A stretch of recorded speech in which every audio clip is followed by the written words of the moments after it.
mais um programa Presença e Harmonia, uma realização da Ordem Rosa Cruz Amorque, grande loja da jurisdição de língua portuguesa.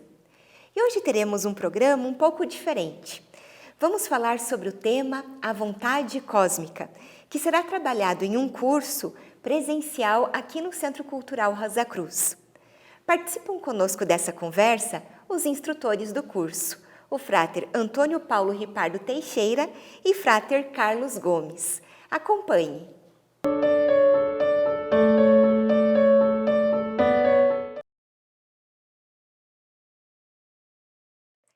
Frater Carlos Gomes, Frater Antônio Ripardo, que honra para a gente aqui do Presença e Harmonia recebê-los. Muito obrigada por atender o nosso convite. Eu que agradeço. Obrigado, Vivian, pelo convite também. E é sempre uma honra e um prazer estar, né, nesse ambiente, né, de serviço.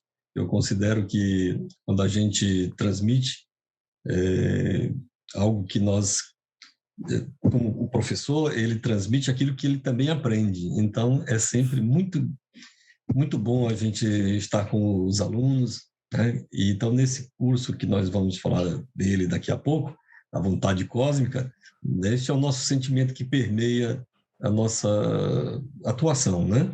É de gratidão pela oportunidade de servir. Obrigada. Bom, começo então perguntando para o Frater Carlos Gomes. Como que surgiu essa ideia do curso com o tema A Vontade Cósmica?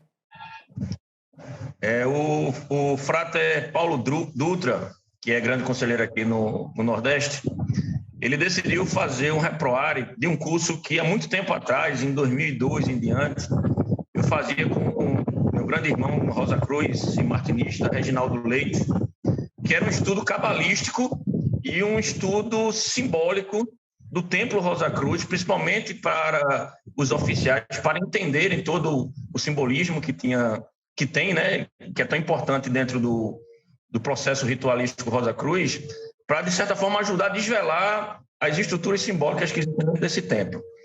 E aí eu estava nessa palestra junto com meu amigo Ripardo, e aí depois que eu fiz minha apresentação, mostrando o papel da columba, dos oficiais, a estrutura do templo, comparando com a árvore cabalista e tal, aí sobrou uns 10 minutos para fazer perguntas. E aí Ripardo me perguntou, e aí, Frater, como é que a gente pode pensar a estrutura ou a manifestação da vontade cósmica dentro dessa estrutura simbólica que é o Templo Rosa Cruz? Eu disse, Frater, a pergunta é excelente, mas não dá para responder em um minuto. Então, na verdade, vamos fazer o seguinte, vamos marcar, eu e você, um curso sobre vontade cósmica, porque eu e Ripardo, a gente já fez várias palestras juntas pelo Brasil, mas a gente nunca tinha trabalhado juntos.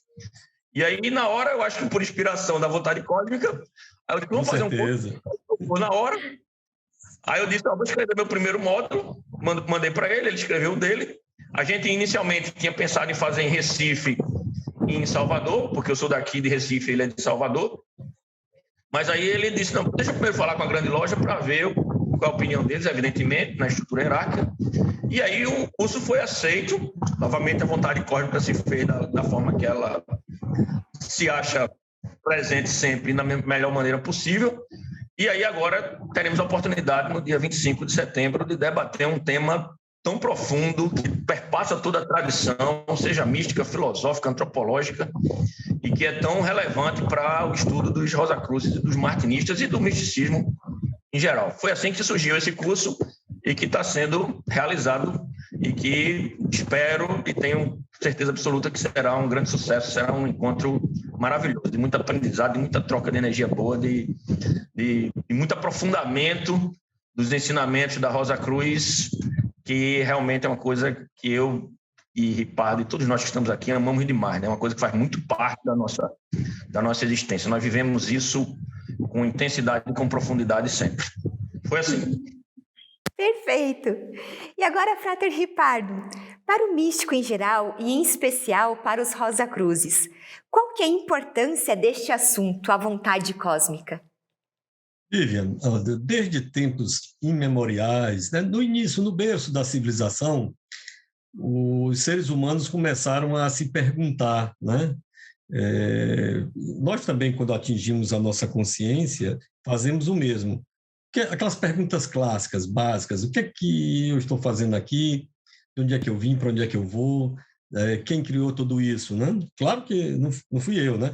Nenhum ser humano vai pensar que algum outro ser humano do passado criou o universo, né? E a vida. Então, também nós não sabemos quem foi, porque algumas pessoas se perguntam, né? Se foi alguém, quem criou alguém. Então, esse é um paradoxo que nós não temos resposta para ele em nosso nível de consciência que temos hoje.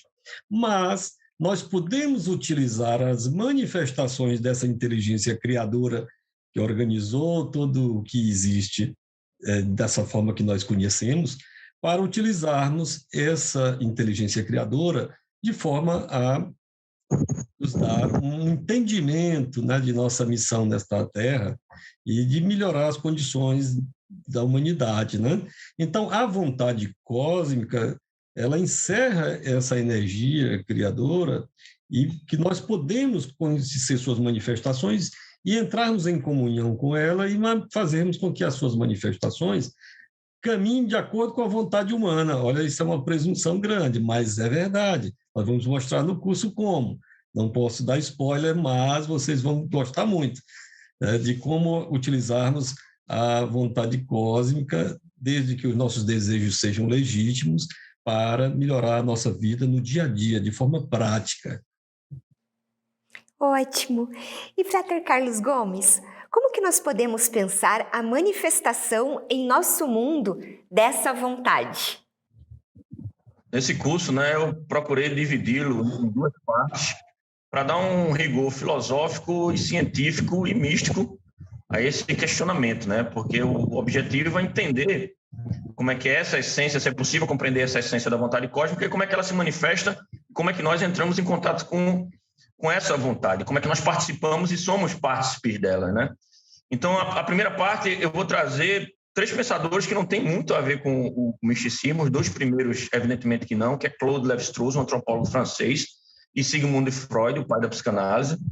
Com Lévi-Strauss, é um livro dele chamado Estruturas Elementares de Parentesco, onde a gente vai demonstrar como tem uma frase famosa de Lévi-Strauss que ele vai dizer que não é o ser humano que pensa a natureza, é a natureza que pensa o ser humano. Então parece que tem uma vontade na natureza que nos faz.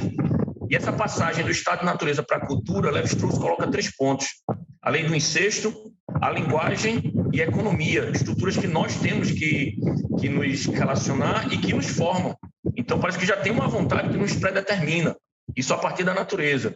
Em Freud, quando Freud estuda com Charcot, né, e descobre o papel fundamental do inconsciente, e em 1900 ele escreve a interpretação dos sonhos, e já começa a perceber que tem uma linguagem que aparece na nossa consciência no estado onírico, e que depois, na segunda tópica, ele começa a determinar como id, ego e superego. Esse lugar do inconsciente, ele tem uma estrutura muito profunda que está se relacionando com todo o universo, com todas as outras pessoas, numa interligação de fundamentação de existência e de mundanidade, de mundo. É interessante que nesse aspecto, Freud vai nos ajudar a entender aquilo que o martinismo chama que o empíreo é inconsciente. Por isso que o martinismo vai ter tanto estudo sobre o inconsciente para poder que nós possamos ter mecanismos para adentrar isso aí.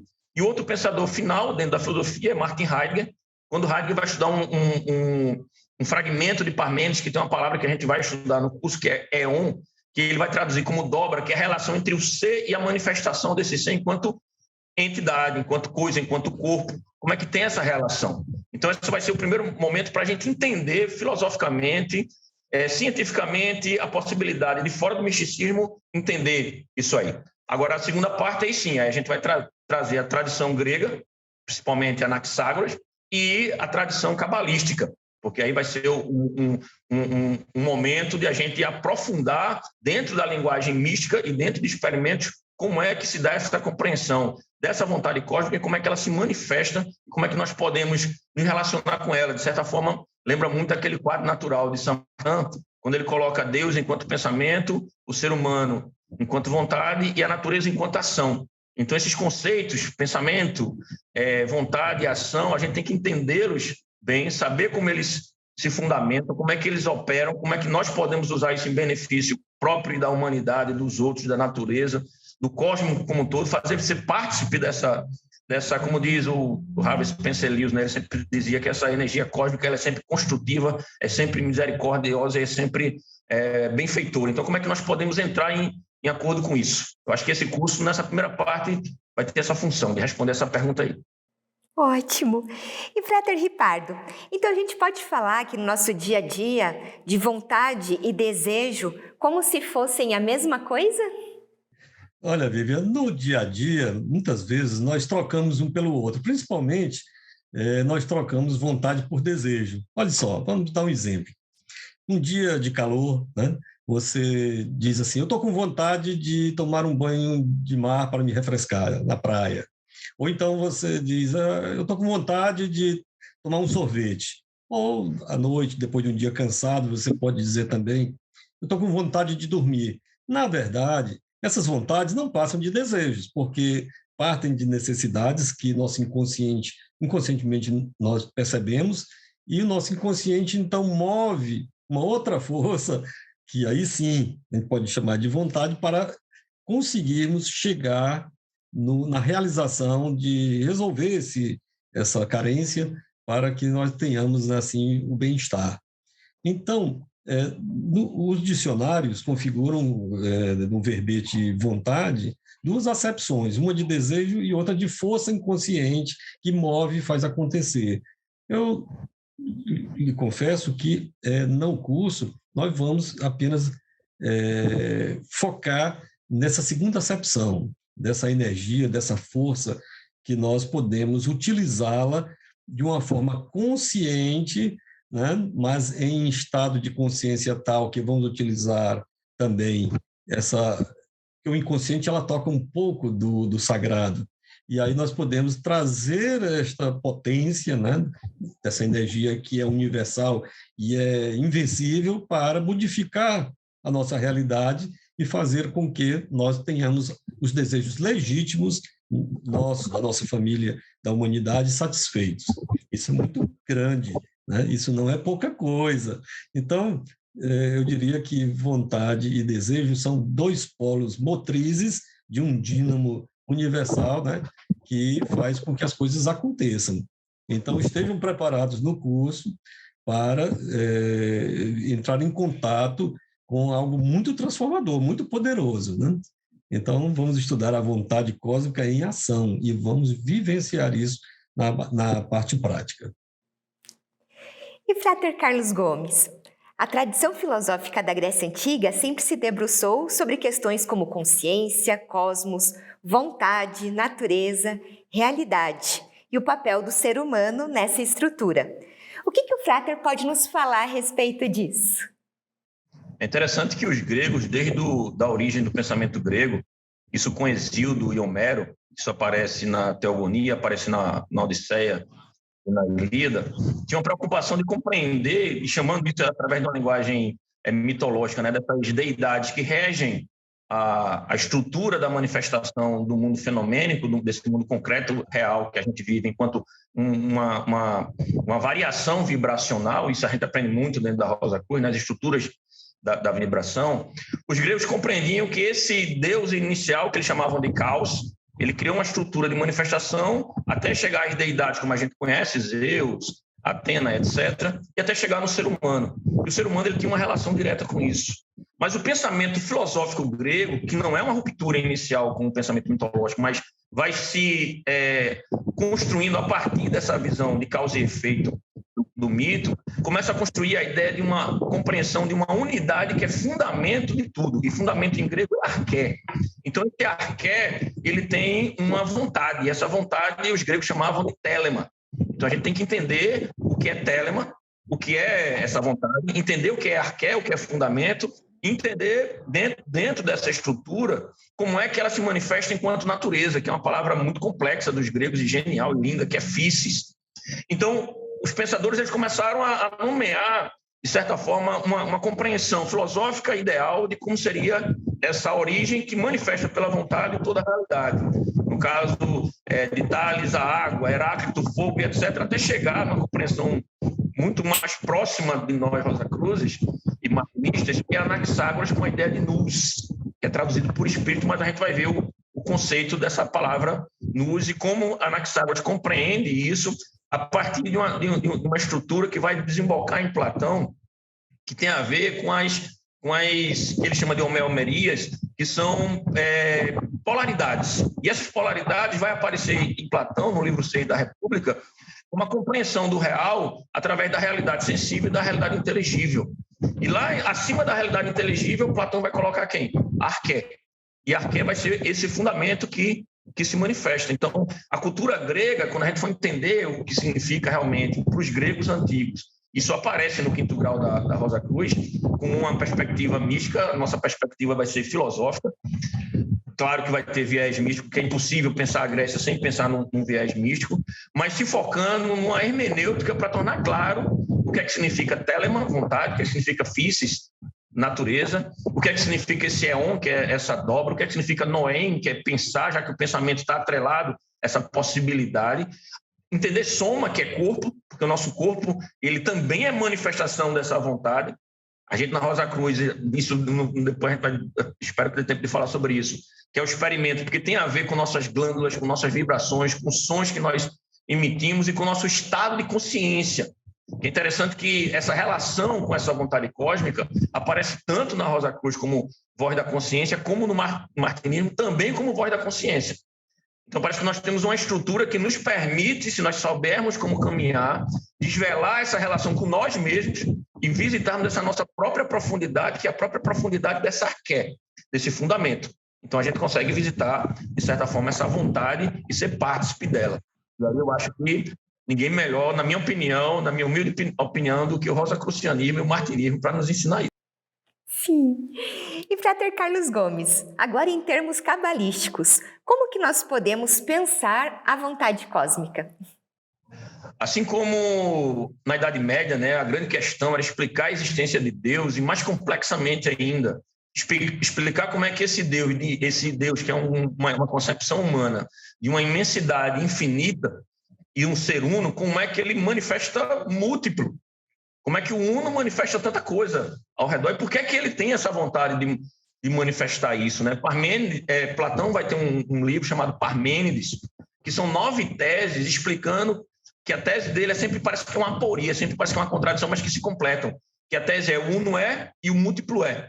E ele explica os dois e mostra como isso se fundamenta. E aí, na Cabala, que segundo o Gerson Scholem, o primeiro livro cabalístico, Sefer Yetzirah, que nós vamos estudar no curso, que é fundamental, evidentemente, que surge entre o século III e V, e tem um viés neopitagórico, um viés neoplatônico e estoico, e de certa forma bebe nessa tradição. Os 4 mundos cabalísticos aparecem no livro 6 da República de Platão, que são as 4 manifestações da realidade, mas só que os cabalistas eles dão uma resposta completamente nova sobre essa manifestação e como nós podemos visitar esses graus de manifestação, que vai de Keter a Malkut. E aí a gente vamos usar 2 livros, né, que é o Sefer Yetzirah e o Zohar, mas eu particularmente escolhi 2 cabalistas para a gente tentar responder isso, e eles têm caminhos diferentes para poder abrir nossa percepção, em vez de dizer, a vontade cósmica na Cabala se manifesta assim. Eu creio que é melhor dizer assim, tem 2 pensadores, grandes pensadores, que a gente pode usar para pensar sobre essa manifestação, ou seja, como é que a Ein Sof, essa imensidade infinita, ela se manifesta. E aí são 2 livros maravilhosos da Cabala, que é o Pomadas Romães, de Moisés Cordoveiro, e o outro livro do Ocultamento, de Isaac Luria. Para mim é um dos cabalistas que eu mais amo, que eu mais estudo, que eu acho fundamental, porque ele vai trazer alguns termos, como Tsim-Tsum e Tikkun, e o Balimar, a ideia de nada, e como é que desse nada se manifesta tudo, como é que isso é possível, que ideia é essa que eles têm filosóficas e essas ideias místicas para dar conta e explicar como é que a Ein Sof se manifesta como árvore da vida, e como é que nós estamos inseridos dentro dessa árvore da vida, e como é que em Malkut já tem essa própria estrutura de Keter. E nós aqui, para quem não é judeu, nós tivemos muita sorte de ter um grande mestre, e a gente também vai tocar nisso. Nesse curso, toda vez que eu faço palestra, eu sempre procuro mostrar algumas chaves para entender o pensamento de Jacob Boehme. Porque se você pegar a árvore da vida, os termos que a gente já conhece, de Keter a Malkut, e entrar dentro das compreensões da distringência, etc., de Boehme, o livro de Boehme ganha um grande sentido, porque ele está falando da árvore da vida de Malkut a Keter, como é que nós podemos caminhar e, de certa forma, seguir aquela escada de Ra para atingir essa consciência cósmica. Então, acho que vai ser muito interessante poder alinhar a tradição filosófica grega com a tradição cabalística nesse curso para dar um vislumbre sobre o que é essa vontade cósmica. Tão essencial e importante isso aí. Sim. E Frater Ripardo, qual é o entendimento de cósmico que será exposto durante o curso? E tem a ver com algo como o universo sideral? Olha, foi bom essa pergunta, Vivi, porque no senso comum, né, o cosmos é tudo que existe, né, no entendimento vulgar científico, né, as estrelas, os planetas, as montanhas, o ser humano, a humanidade como um todo, os vegetais, animais, tudo faz parte do universo e do cosmos, assim entendido, né? Mas nós místicos entendemos cósmico como algo que transcende essa visibilidade das coisas materiais, né? Então nós vamos além, nós vamos buscar os confins da origem dessa energia criadora inteligente que criou o universo, inclusive o universo sideral. Então tem a ver, sim, nesse aspecto visível, material. Mas nós, quando falamos de cósmico, nós estamos falando de algo que transcende essa tridimensionalidade, de forma que nós vamos beber, nós vamos tocar a fímbria do manto do sagrado dessa inteligência criadora que fez com que se manifestasse no visível aquilo que foi pensado no invisível, tendo em vista que a ciência ainda não conseguiu compreender e não aceita, né, essa energia tão diferente, né, porque pertence a uma frequência vibratória muito mais elevada que não há aparelhos ainda desenvolvidos pela ciência atual para detectá-la, né? Nós não sabemos no futuro, mas no momento nós só temos a nossa consciência para identificar, entrar em sintonia, digamos, em mesma frequência vibratória, para chegarmos à compreensão, né, dessa luz que brilha e vivifica e dá vida e dá consistência a todos os seres, sejam materiais, sejam aquilo que é mais psíquico e mais imaterial, né? Inclusive, Vivian, nós vamos, durante o nosso módulo, esclarecer uma alegoria muito famosa de Papus, no Dr. Gerard Dancos, que foi um grande místico francês do século passado, e que ele procurou revelar assim, a natureza da vontade cósmica através da alegoria do cocheiro da carruagem do cavalo, né? E ele, naquela época, ainda existia uma certa discussão sobre certas verdades que alguns achavam que não deveriam ser ditas tão abertamente para todos, né? E ele velou alguma coisa que nós vamos procurar desvelar, né? Uma vez que são chegados os tempos de se falar para tudo e para todos, porque os maus já sabem, os bons precisam ficar sabendo, seja para se proteger, seja para usar para o bem ainda mais as verdades cósmicas que estão aí, né, à nossa disposição. Então, o cósmico, a vontade cósmica, ela pulsa para ser revelada àqueles que querem utilizá-la para o bem. Certo, e Frater Ripardo, então o senhor pode contar para a gente, né, o que acontecerá no curso, onde e de que maneira ele vai ser realizado, e quem está nos assistindo e deseja conhecer mais, ou se até se aprofundar nesse tema, pode se inscrever ou tem algum pré-requisito para fazer esse curso? Vamos partir do final para o começo. Olha, não precisa de pré-requisito nenhum, não é só para os Rosacruzes e martinistas, mas para todo aquele interessado nesses temas espiritualistas, né, pelo que já foi dito aqui nesta entrevista, né, todos já se sentiram com aquela vontade, com aquele desejo, né, com aquele comichão de conhecer melhor pela ementa do curso, né? Pode se inscrever, não tem pré-requisito nenhum, inclusive a linguagem que nós vamos utilizar, né? Antigamente era muito velada, era muito difícil, mas hoje em dia nós vamos falar de uma forma clara, de uma forma inteligível para todos, quer tenham ou não conhecimento prévio destes assuntos, né? É claro que os que já são místicos, ou Rosacruzes, martinistas, já estão acostumados com alguns termos, né? Mas nós vamos torná-lo bem assim, acessível, né? E quanto ao dia do curso, será um curso intensivo, vai ser um curso que vai começar às 8 horas da manhã, no dia 25 de setembro, é um domingo, então vai ter que acordar cedo, bota o despertador para as 6 da manhã, para quem já vai estar em Curitiba, quem vier de véspera, né, hospedado, né, chegue pontualmente, porque no início logo da manhã, muitos bizus, muitas dicas vão ser dadas pelo Frater Carlos Gomes, né, e até às 12 horas. Aí tem um intervalo de 1 hora para almoço, é um almoço livre por conta de cada uma das imediações do local. O curso vai ser presencial, na sede da Grande Loja, no auditório Harvey Spencer Lewis, na rua Nicarágua 2453, em Bacaxiri, em Curitiba, e de 12 às 13 tem um intervalo para almoço. Às 13 horas, pontualmente, nós estaremos reiniciando até às 5 da tarde. E observação, nós vamos fazer uma prática também à tarde, depois do almoço. Né? Aquele não se preocupe se alimentar bem, não tem problema nenhum, porque o inconsciente ele vai estar ativo sempre. Então, nós vamos até 5 da tarde, com o segundo módulo, que eu vou dar o segundo módulo, o Frater Carlos vai dar o primeiro pela manhã. Outra coisa, né? O curso, você pode se inscrever através do portal da Ordem, né? Pelo site www.amorc.org.br, deve estar passando aqui embaixo para quem quiser copiar, né? Ou por telefone para a Grande Loja para pedir esclarecimentos. Custa R$350, vai ser dividido de 8 vezes no cartão, né?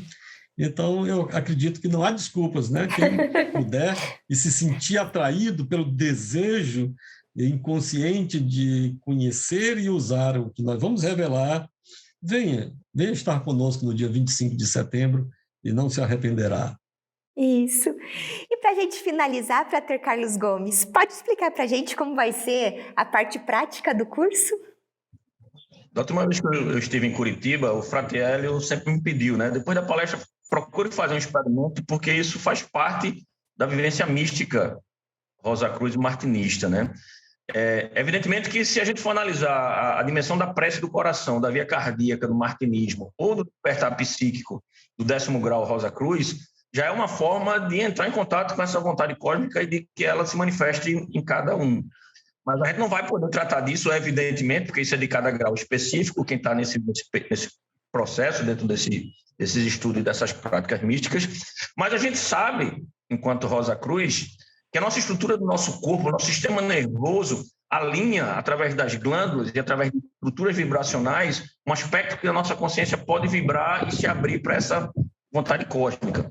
Então, a gente vai usar algumas estruturas dessas, alguns sons, e se valer do que no meu livro da Cabala, chamada Cabala Hermética, que eu acho que está para sair aí pela Biblioteca Rosa Cruz, tem uma parte que eu chamo de projeção arcanorum, ou seja, é usar as cartas do tarô para criar uma estrutura mental em que eu possa mergulhar dentro daquelas cartas e vivenciar uma experiência mística. No caso, a gente vai usar 3 cartas, o Imperador, a Imperatriz e principalmente a Carta do Mundo. É como se tivesse 2 energias, já é o próprio princípio do gênero do Kybalion, regendo essa manifestação, e dentro dessa manifestação que nós já estamos inseridos, como é que nós podemos criar mecanismo para visitar essa arqué, ou seja, esse fundamento, como é que nós podemos fazer parte dele. Então, vai ser um experimento que eu espero que vai ser bem intenso e bem profundo, e vai ser bem legal. Tenho certeza que sim. Eu agradeço. Pois não, Frater? Me permite só um adendo. Claro. A parte prática, no segundo módulo, à tarde, nós vamos inverter a lógica comum de se fazer, é bem normal, né, como o Frater Carlos colocou, né, de expor a teoria e, no final, fazer um experimento com um clímax, né? Nós vamos, no nosso módulo, inverter essa lógica. Nós vamos fazer o que nas universidades antigas dos templos de mistério no Antigo Egito, os professores, antes de dar a preleção da teoria, eles faziam uma demonstração prática do que eles iriam mostrar aos alunos, porque o inconsciente reconhece e já sabe, né? E depois, para a mente objetiva externa intelectual, se dá a parte teórica. Então, nós vamos, no nosso módulo, fazer também um experimento e vamos fazer dessa forma. Portanto, depois do almoço, olha, chega cedo, por favor, para que a gente possa atingir a todos. Só isso. Perfeito. Obrigado. Imagina, eu quero muito agradecer, né, Frater Ripardo, Frater Carlos Gomes, pela conversa de hoje e por nos instigar também a participar do curso. Muito obrigada. Agradeço a todos. E espero que tenha muita gente, muito Frater Soro, muitos irmãos e irmãs, para a gente poder comungar com essa energia maravilhosa que é a energia da nossa egrégora Rosa Cruz, da nossa egrégora, da nossa corrente da tradição martinista. Vai ser muito interessante. Dia 25 estaremos aí em Curitiba. Vai ser, já está decretado, como nós dizemos, né? Se for da vontade do cósmico, que seja maravilhoso. Que assim seja. Isso, que assim seja. E aqueles que nos escutam e que não são Rosa Cruz martinistas, mas que têm interesse em conhecer algo sólido, palpável e que é prático para o dia a dia, venha estar conosco também, porque é aberto a todos, né? Então, até o dia 25 de setembro, né, estaremos todos juntos. Até lá. Isso. Até, Frater, muito, muito obrigada. Aproveito para lembrar do nosso e-mail presençaharmonia@morte.org.br. É muito importante para nós essa via de comunicação que nós temos com você que nos assiste. Agradecemos a participação conosco hoje e até o nosso próximo encontro. Paz profunda!